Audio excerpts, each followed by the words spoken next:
మహాపరిశుద్ధుడును మన ప్రభు అయిన యేసుక్రీస్తు ప్రశస్తమైన గణనామానికి మహిమ కలుగునుగాక. కుటుంబ బలిపీఠము అనే ఈ మంచి కార్యక్రమాన్ని ప్రతిరోజు యూకే గాస్పల్ స్ట్రీమింగ్స్ అనే మా యూట్యూబ్ ఛానల్ ద్వారా ఆడియో రూపంలో వీక్షిస్తున్న మీ అందరికీ ప్రభు అయిన యేసుక్రీస్తు ఉన్నతమైన గణనామం పేరిట శుభములు తెలియజేస్తున్నాను. ఇంకనూ వినండి, అనేక కుటుంబాలకు షేర్ చేయండి, దేవుని నుండి గొప్ప మేలులను పొందుకొనండి. ప్రభు కొరకు నా వంతు పనిలో మీ సహోదరుడు కె ఉదయ్ కుమార్.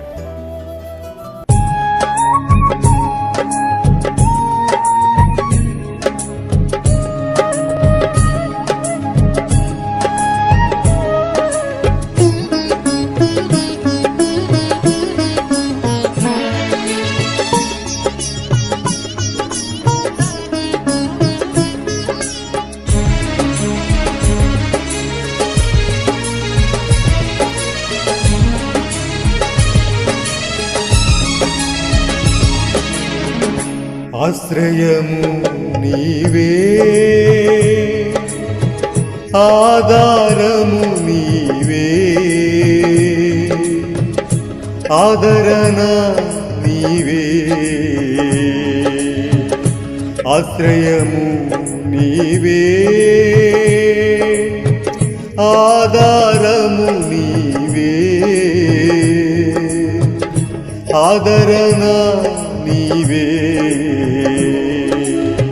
శరణయ్యా యేసయ్యా, శరణయ్యా యేసయ్యా, శరణం శరణం నీవే, శరణం శరణం శరణం నీవే, శరణం. ఆశ్రయము నీవే, ఆధారము నీవే, ఆదరణ నీవే. ఆశ్రయము నీవే. ఒక కుటుంబ బలిపీఠం వాల్యూమ్ 1 నుండి 111వ రోజు, ఏప్రిల్ 21వ తేదీ. అంశము: దేవుణ్ణి మీరు శాస్త్రీయంగా నిరూపించజాలరు, మీరు కేవలం దేవుణ్ణి నమ్ముతారు అంతే. ఒక వాక్య భాగాన్ని చదువుదాం. హెబ్రీ 11వ అధ్యాయము 6వ వచనము: విశ్వాసము లేకుండా దేవునికి ఇష్టుడయుండుట అసాధ్యము. దేవుని యొద్దకు వచ్చువాడు ఆయన ఉన్నాడనియు తన్ను వెదుకువారికి ఫలము దయచేయువాడనియు నమ్మవలెను గదా. ఈ అంశము కొరకు కొంత వర్తమాన భాగాన్ని మనం చదివి విందాం. ఒక వైద్యుడు నాతో ఇలా అన్నాడు: నేను క్రీస్తు యొక్క చరిత్రని నమ్మలేను, ఎందుకంటే నేను కన్యక గర్భాన్ని ధరించటాన్ని నమ్మలేను. నేను అన్నాను, కన్యక గర్భం ధరించుట కంటే సహజ జననం అనేది నాకు మరింత మర్మయుక్తంగా అనిపిస్తుంది. సహజ జననం అది ఎలా జరుగుతుందో, ఎలా నిర్ణయించబడుతుందో చూచుట. అది పరాగ సంపర్కం చేయబడినప్పుడు గుడ్డు వేలాది సూక్ష్మ కణాలు మరియు వేలాది గుడ్లు ఉన్నప్పటికీ మొదట కలిసిన 2 మాత్రమే దానిని నిర్ణయిస్తుంది. కానీ బహుశా మీరు సరే ముందున్న 2 అయితే అని అంటారు. ఓ లేదు, చూడండి, అది నిలబడుతుంది. 1 బహుశా లేస్తుంది. వీర్యంలోని వెనుక నుండి వచ్చిన సూక్ష్మకణం ఈ వైపు మరియు గుడ్డులోని మధ్య భాగం, అది ఒక అమ్మాయి లేదా అబ్బాయి అవుతుందా? నల్ల జుట్టు, ఎర్ర జుట్టు, నీలి కళ్ళు, లేదా అది ఏది అవుతుందో నిర్ణయిస్తుంది. ఏదో ఒకటి ఆ నిర్ణయం తీసుకుంటుంది. మిగతావన్నీ దూరం అవుతాయి. దేవుని పనిని చూడటం చాలా మర్మయుక్తంగా ఉంటుంది. మనలాంటి చిన్న పరిమిత మనసున్న ప్రజలు ఆయన గొప్ప పనులను ఖండించడానికి ప్రయత్నించడం చూడటం. ఓ, ఈ వ్యక్తి నాతో ఇలా అన్నాడు, అతను శాస్త్రీయంగా నిరూపించబడిన దేవుని నమ్మలేను అని అన్నాడు. నేను అన్నాను, నీకు ఒక ఆత్మ ఉందని నాకు శాస్త్రీయంగా నిరూపించు. ప్రేమ అనే ఒకటి ఉందని నువ్వు నమ్ముతున్నావా? అతను అన్నాడు, ఖచ్చితంగా అని అన్నాడు. నేను అన్నాను, అయితే నీలో ప్రేమ ఏ భాగంలో ఉందో నాకు శాస్త్రీయంగా చూపించు. నేను కొంత కొనాలనుకుంటున్నాను. నేను మందుల షాపుకి వెళ్తాను. వారు దాన్ని ఎక్కడ అమ్ముతారు? నాకది చాలా అవసరం. నేను కొంత ప్రేమను కొనాలనుకుంటున్నాను. చూసారా, దేవుని మొత్తం కవచమంతా అతీంద్రియమైనది.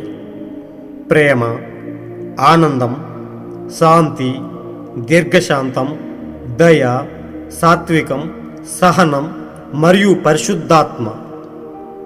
చూసారా, నమ్మిన వారి యొక్క ప్రతి కవచం అదృశ్యమైన దానిని చూడటం, చెప్పబడిన దానిని నమ్మటం.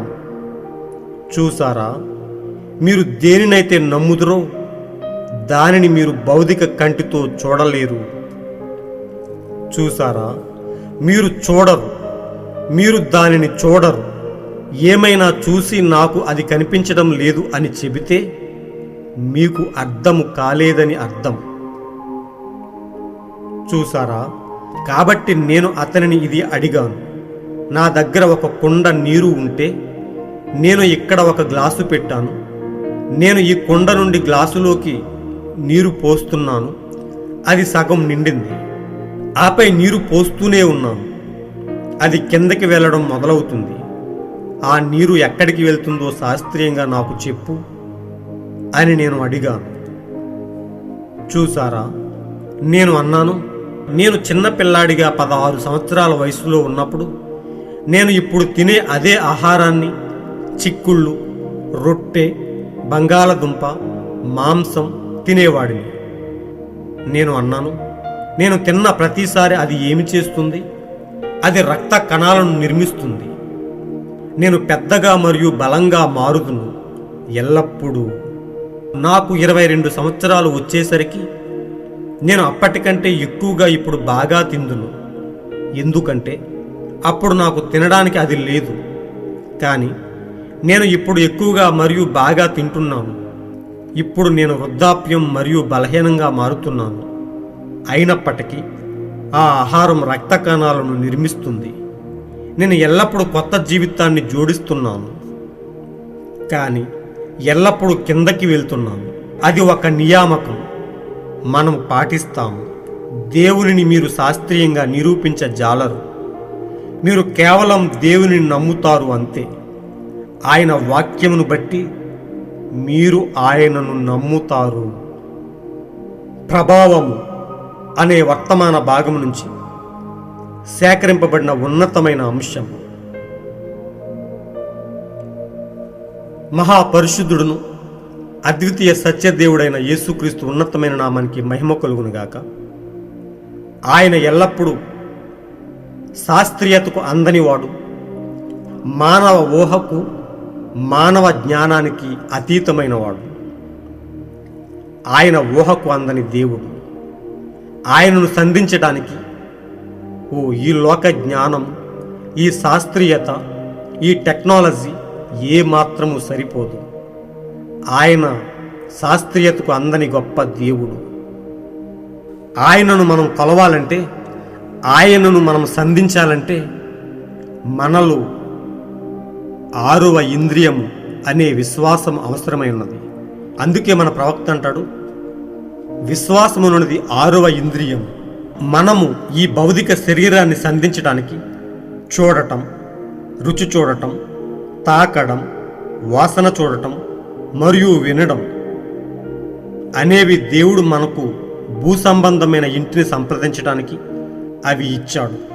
కానీ విశ్వాసం ద్వారా మనము దేవుణ్ణి నమ్ముతాము. విశ్వాసం అనేది మనలో దేవుడు పెట్టిన 6వ ఇంద్రియం. మన కంటికి కనబడని విషయాలను మనం విశ్వసించడానికి, మనము చూడటానికి మనలో 6వ ఇంద్రియముగా విశ్వాసం పనిచేయుచున్నది. అందుకే మనం ఒక వాక్య భాగాన్ని చదువుతాం. విశ్వాసం అనేది నిరీక్షింపబడు వాటి యొక్క నిజ స్వరూపమై ఉన్నది. మనము కంటితో చూడలేని, స్పర్శించలేని, తాకలేని ఒక ఉన్నతమైన విషయాన్ని మనం విశ్వాసం ద్వారా సంధించగలగటం, మనం విశ్వాసం ద్వారా చూడగలగటం, అదే 6వ ఇంద్రియమై ఉన్నది. ఆ 6వ ఇంద్రియం మనలో ఉంటే తప్ప మనము ఆ అతీతమైన దేవుణ్ణి, సూపర్ న్యాచురల్ గాడ్ని మనము సంధించలేము. అది ఈ లోక జ్ఞానానికి అందని అత్యంత గొప్ప అతీతమైన శక్తి. ఇక్కడ మనం చదువుకున్న అంశంలో దేవుణ్ణి మీరు శాస్త్రీయంగా నిరూపించజాలరు, మీరు కేవలం దేవుణ్ణి నమ్ముతారు అంతే. ఒక వైద్యుడు అన్నాడు, నేను యేసుక్రీస్తు యొక్క చరిత్రని నమ్మలేను, ఎందుకంటే నేను కన్యక గర్భాన్ని ధరించడం అనేది నమ్మలేను. ఓ నిజంగా ప్రియ సోదరులారా, ఈరోజు అనేక మంది మూర్ఖుల నోటంట మనం అదే వింటున్నాం. ఒక కన్యక గర్భాన్ని ధరించడం ఏమిటి అనే విషయాన్ని చాలామంది మూర్ఖులు మాట్లాడుతూ ఉన్నారు, మనం వింటూ ఉన్నాం. అయితే ఆ విషయం అర్థం అవ్వాలి అంటే మనలో 6వ ఇంద్రియం ఉండాల్సి ఉంది. 6వ ఇంద్రియం ద్వారా మనం దానిని సంధించగలుగుతాం. 6వ ఇంద్రియం ద్వారానే మనం దానిని అర్థం చేసుకోగలుగుతాం. ఆ 6వ ఇంద్రియం లేకపోతే, అనగా విశ్వాసం లేకపోతే మనము ఆయనను చూడలేము. ఆయన యొక్క మర్మయుక్తమైన దైవత్వాన్ని మనం కనుగొనలేము. ఆయన ఎల్లప్పుడూ మర్మయుక్తమై ఉన్నవాడు. అప్పుడు మన ప్రవక్త విలియం బ్రన్హాం అన్నాడు, కన్యక గర్భం ధరించుట కంటే సహజ జననం అనేది నాకు మరింత మర్మయుక్తంగా అనిపిస్తుంది. సహజ జననం అది ఎలా జరుగుతుందో, ఎలా నిర్ణయించబడుతుందో, నిజంగా అది చాలా వింతైన ఒక అంశం. ఒక స్త్రీ నుండి ఒక అండము, ఒక పురుషుని నుండి ఒక శుక్రకణము, అనేక లక్షల కణాలు ఉన్నప్పటికీ ఒకే ఒక శుక్రకణము ఒకే ఒక స్త్రీ అండంతో కలిసి ఫలదీకరణ చెందటం, ఫెర్టిలైజేషన్ జరిగి అది ఒక రూపాన్ని తీర్చిదిద్దడం, ఒక అబ్బాయిగాను ఒక అమ్మాయిగాను ఒక నీలి కళ్ళుతో అని ప్రవక్త వర్ణిస్తూ చెబుతూ ఉన్నాడు. ఒక కన్యక గర్భం ధరించుట కంటే కూడా ఈ వ్యవస్థ చాలా వింతైనదని ప్రవక్త చెప్తూ ఉన్నాడు. ఆ డాక్టర్ అన్నాడు, శాస్త్రీయంగా నిరూపించబడని దేవునిని నేను నమ్మలేను అని అన్నాడు. ప్రవక్త అంటున్నాడు, అయితే నీకు ఒక ఆత్మ ఉందని నాకు శాస్త్రీయంగా నిరూపించు. ప్రేమ అనేది ఒకటి ఉందని నువ్వు నమ్ముతున్నావా? అతడు అన్నాడు, ఖచ్చితంగా నమ్ముతున్నానని అన్నాడు. అయితే నీలో ప్రేమ ఏ భాగంలో ఉందో నాకు శాస్త్రీయంగా చూపించు. ఓ అద్భుతమైన ప్రవక్త అండి. ఆయనలో దైవత్వం ఉంది కాబట్టి, పరిశుద్ధాత్మ కలిగి ఉన్న గొప్ప ప్రవక్త కాబట్టి గొప్ప బయలుపాటుతో ఆయన మాట్లాడుతూ ఉంటాడు. ఓ విశ్వాసం అనే 6వ ఇంద్రియాన్ని కలిగి ఉన్న గొప్ప ప్రవక్త. ఆ విశ్వాసం ద్వారా ఆయన ఆ కంటికి కనిపించని దేవుణ్ణి, ఆత్మస్వరూపి అయి ఉన్న దేవుణ్ణి సంధించగలిగాడు కాబట్టి అంటున్నాడు, ప్రేమ అనే ఒకటి ఉందని నువ్వు నమ్ముతున్నావా? అతడు నమ్ముతున్నానని అన్నాడు. అయితే మనిషిలో ఏ భాగంలో ప్రేమ అనేది ఉందో చూపించు. నిజంగా ఒక అద్భుతమైన జవాబు. ఎందుకంటే దేవుడు ప్రేమై ఉన్నాడు. ప్రేమ, ప్రేమ, ఆనందం, శాంతి, దీర్ఘశాంతం, దయ, సాత్వికం, సహనం, పరిశుద్ధాత్మ, ఇవన్నీ కూడా దేవుని యొక్క ప్రతిరూపాలు. ఒక వ్యక్తిలో ప్రేమ వ్యక్తపరచబడుతుందంటే అది దేవుని యొక్క గుణలక్షణమై ఉన్నది. ఇక్కడ మనం చదువుకున్న ఈ పదాలన్నీ కూడా దేవుని దైవత్వంలో భాగాలై ఉన్నాయి. అవి ఎల్లప్పుడూ మనం ప్రదర్శించవలసిన వారమై ఉన్నాము. ప్రేమ, ప్రేమ అనేది మనిషిలో ఎలా ఉద్భవించింది అంటే అది దేవుని నుండి కలిగిన గొప్ప కార్యమై ఉన్నది. దేవుడు ప్రేమై ఉన్నాడు కాబట్టి ఆయన కలిగి ఉన్న అదే మనస్సును, అదే ప్రేమను మనము కూడా వ్యక్తపరచగలుగుతున్నాం. ప్రేమ ద్వారా దేవుణ్ణి చూపించగలుగుతున్నాం. దయాగుణం, కరుణ, ఇలాంటివన్నీ కూడా దేవుని నుండి కలిగిన గొప్ప లక్షణాలు అయి ఉన్నాయి. అవి ఈ లోకానికి సంబంధించిన శాస్త్రీయతకు అందనివి. నిజంగా ప్రియ సోదరులారా, విశ్వాసం లేకుండా దేవునికి ఇష్టుడైనట అసాధ్యము. విశ్వాసం అనేది మనిషిలో లేకపోతే ఈ అతీతమైన కార్యాలను వారు చూడలేరు. ఏ మనుషులైతే విశ్వాసం అనేది ఉంటుందో వారు మాత్రమే దేవుణ్ణి సంధించగలుగుతారు, దేవుణ్ణి స్పర్శించగలుగుతారు, దేవుణ్ణి చూడగలుగుతారు. ఓ ప్రియ సోదరులారా, ఇవన్నీ జరగాలి అంటే కేవలం విశ్వాసము చాలా ముఖ్యమై ఉన్నది. దేవుని యొద్దకు వచ్చేవాడు ఆయన ఉన్నాడనియు, తన్ను వెతుకు వారికి ఫలము దయచేయువాడనియు నమ్మవలను గదా అని వాక్యం చెబుతుంది. ఇవి జరగట్లేదు అంటే ఆ వ్యక్తి విశ్వాసం లేనివాడు అని అర్థం, అవిశ్వాసపరుడు అని అర్థం. అవిశ్వాసము అనగా సాతాను, విశ్వాసానికి వ్యతిరేకం అవిశ్వాసం. విశ్వాసానికి కర్త యేసుక్రీస్తు అయితే అవిశ్వాసానికి కర్త సాతానుడై ఉన్నాడు. అవిశ్వాసం నీలో ఉందంటే నువ్వు సాతాని సంబంధిగా ఉన్నావని అర్థమవుతుంది. ఓ దేవుడికి ఇష్టడిగా ఉండాలంటే దేవునికి సాతానికి పొత్తెక్కడ ప్రియ సోదరులారా? నీలో అవిశ్వాసం పెట్టుకుని దేవుణ్ణి సంధించాలనుకోవటం, దేవుని యొక్క దైవత్వం నీకు అర్థమవ్వాలనుకోవటం అది మూర్ఖత్వం అవుతుంది. దేవుణ్ణి నీవు సంధించాలంటే, ఆయన నీవు కనుగొనాలంటే నీలో విశ్వాసం అనేది పెంపొందింపబడాలి. విశ్వాసం అనేది వాక్యం వినుట వలన నీలో కలుగుతుంది. ఆ విశ్వాసం ద్వారానే మనము ఆయనలో భాగమవుతున్నాం. అది ఈ లోక జ్ఞానానికి, ఈ గొప్ప టెక్నాలజీకి అందని ఒక అతీతమైన కార్యంగా అది ఉన్నట్లుగా మనం కనుగొనగలుగుతున్నాం. ఓ ప్రియ సోదరులరా, ఈరోజు మనం అందరం ఆయనను విశ్వసిస్తున్నామంటే దేవుడు మనకిచ్చిన గొప్ప బయలుపాటును బట్టి ఆయనకు ఎంతో కృతజ్ఞులమై ఉన్నాము. ఈ కాలానికి పంపబడిన గొప్ప ప్రవక్త మనకు అనేక మర్మాలను బయలుపరిచి విఫలీకరించి మనలో ఇంకనూ విశ్వాసం పెంపొందింపబడేలాగున ఆయన మనకు గొప్ప వర్తమానాన్ని తీసుకుని వచ్చాడు.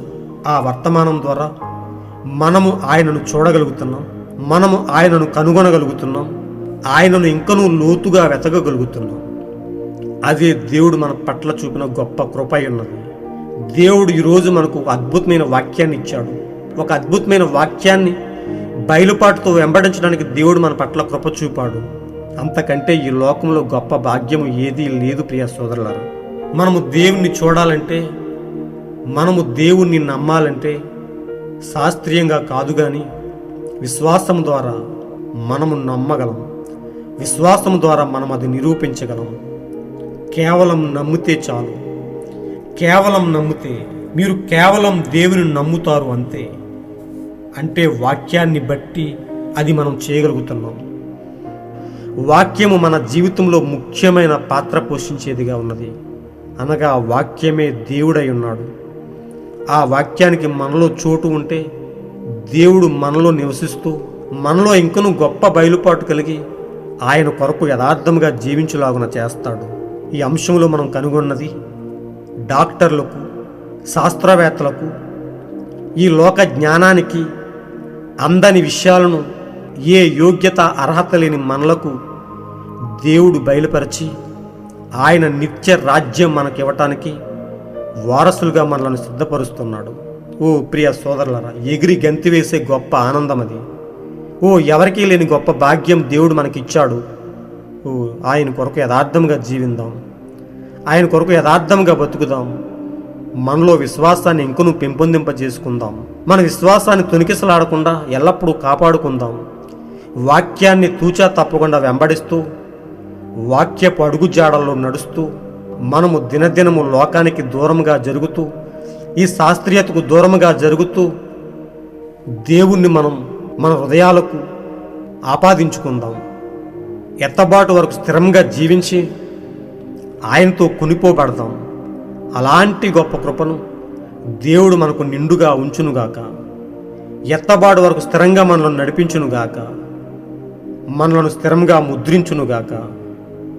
ఆయనలో మనం భాగమవు వరకు ఆయన మనలను తోడుగా ఉండి నడిపించి మనలను కొనుపోవునుగాక. God bless you all. ఈరోజు మీరు చదవాల్సిన అనుదిన వాక్యపట్నము 2వ సమూయేలు 12-13 అధ్యాయములు మరియు లోక 16వ అధ్యాయము. మీరు విన్న ఈ అంశాన్ని అనేక మందికి షేర్ చేయండి. దేవుని సువార్తను అనేక మందికి పంచి దేవుని రాజ్యానికి వారసులుగా తీర్చిదిద్దండి. దేవుని నుండి గొప్ప ఆశీర్వాదాలను, మెండైన దీవెనలను పొందుకొనండి. దేవుడు మిమ్మలను బహుగా దీవించునుగాక. God bless you all.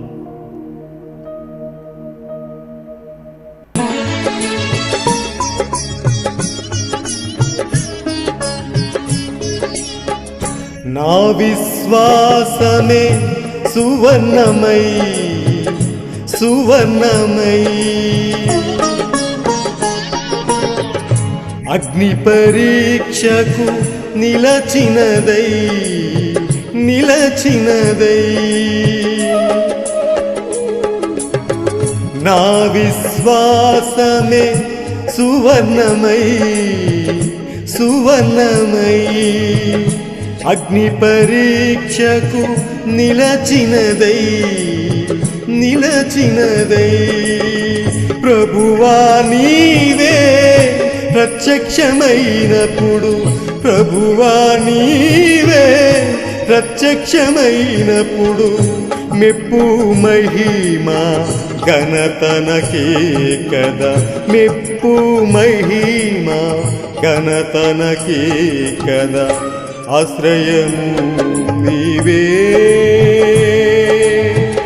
ఆధారము నీవే ఆదరణ నీవే ఆశ్రయము నీవే ఆధారము నీవే ఆదరణ నీవే